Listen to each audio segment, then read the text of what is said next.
Welcome to another video from Lockdown Electronics with me, Bill, and this time we've got the fourth part of the Cossor 524 restoration, and I'm very pleased to say it's the fourth and final part, as the radio is now fully working and ready to go back and give some pleasure and a few more years service.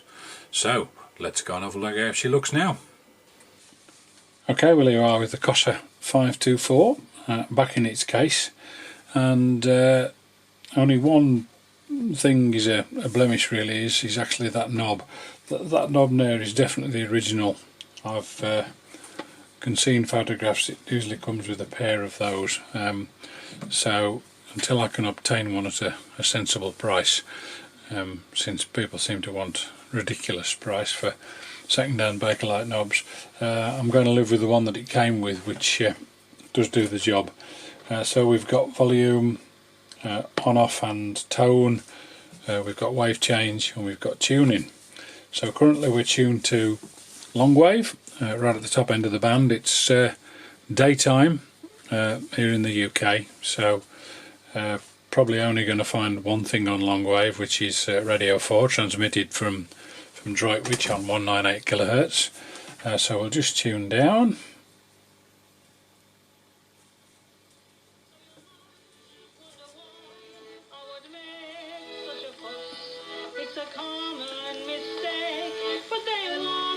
Yeah, there we go, that's Radio 4. I'm going to tune past because YouTube will probably be displeased with me for playing music. Can usually get a... Yeah, there you go, that's a station from the Irish Republic there at the bottom end of long wave. Yeah, that's RTE. Normally they'd be a bit stronger than that at night. So that's long wave working fine. So down to medium wave, and as you can see, plenty of stations on medium wave in the daytime, some nice strong ones. Again from Annabella's in Burnham. What a record that was. And that doesn't concern him seemingly. Yeah, I would say.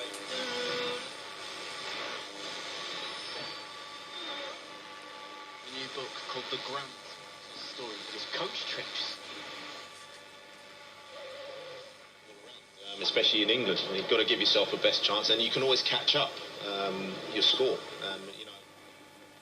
So that's medium wave, working well. So we'll go down onto short wave. I've got it attached to an external antenna, actually part of my doublet transmitting antenna, so we're right up at about 6 megs here, so I wouldn't expect much at this end of the band daytime. So I'm tuning down towards 41 meters.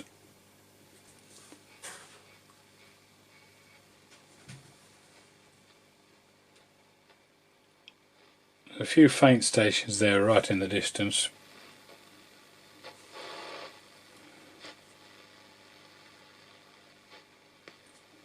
Should hopefully get some life as I approach the 31 meter band.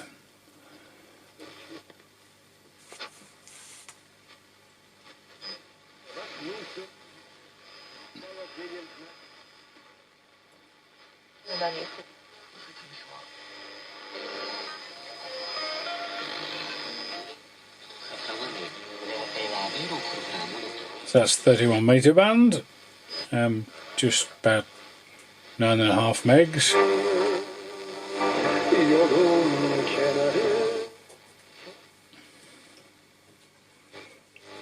And I'd expect some activity down this end in daytime as well, as we approach 11 megs,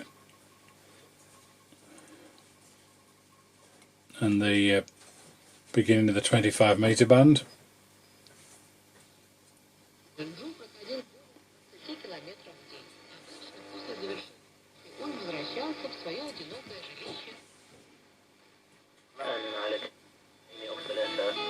فإن لم يسمع لهما فأخبر الكنيسة بأمره Sounds like Arabic.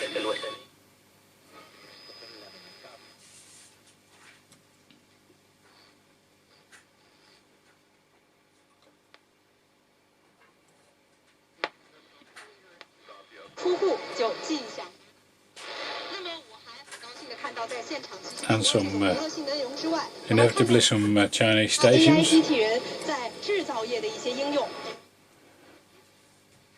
Would expect to hear English service from China somewhere around here, reasonably strong as well.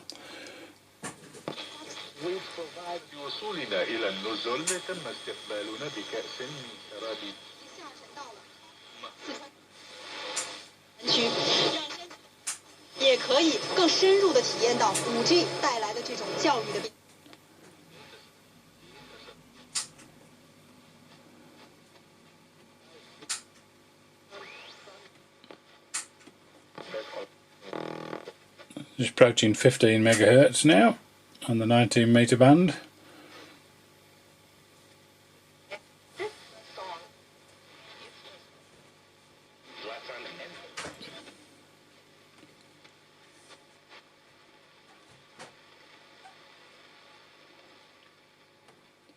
Okay, and finally I've got FM to do. We've got from 87 up to 100 megahertz on FM.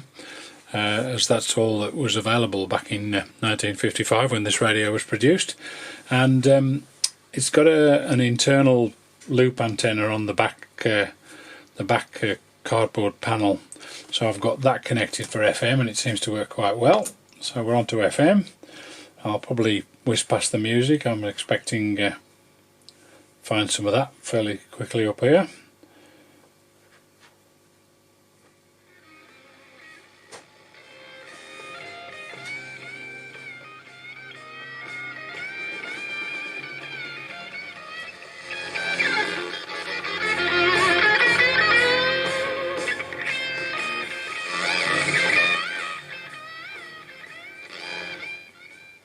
Those are the BBC Radio 2 frequencies. I won't hang about too long, but nice big speaker in here and a lovely bass response. So, yeah, very nice.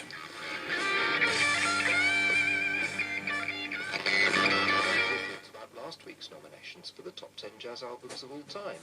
It'd be good to hear some alternatives. The contact details are on the Radio 3 website, but just in case you onto the Radio 3 frequencies now. You can write to me, Alan Shipton, at BBC Radio 3 Broadcasting House, London W1A 1AA, or if you do have a computer, email to jazz.record.requests@bbc.co.uk, or you can contact us by Twitter at BBC Radio 3 with the hashtag JazzRecord, all one word.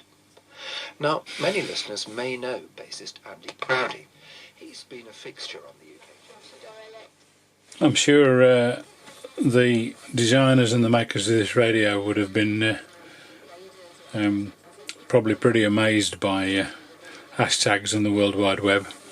Unimaginable technology 60 plus years ago when this radio was produced. Germany, mainland, Holland and Denmark. So this is Radio 4. Dialects from the areas they came from.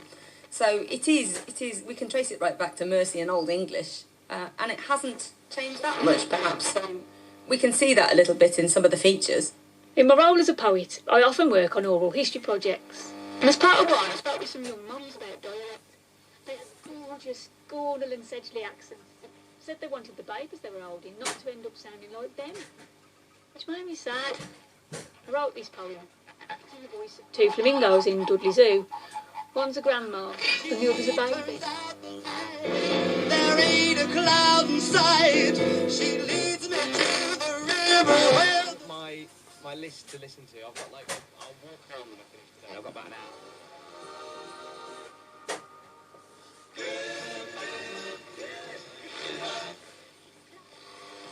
Hundreds of amazing animals, dozens of roller days and rides. You get access to the zoo.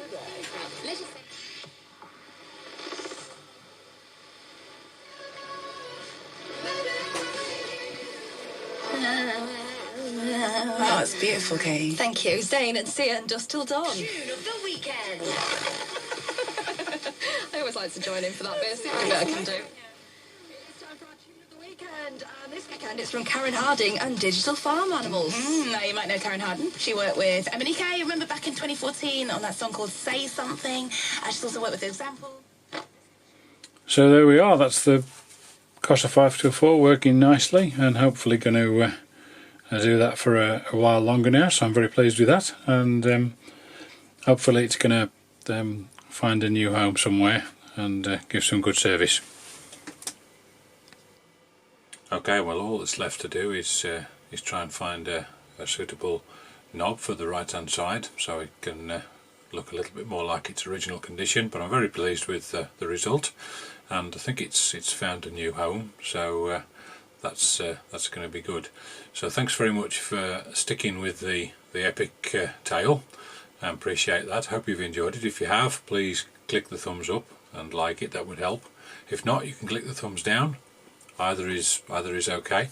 Any comments or suggestions, please put them down below. If you'd consider subscribing, that'd also be great. And we'll see you on the next video. Thank you very much for listening.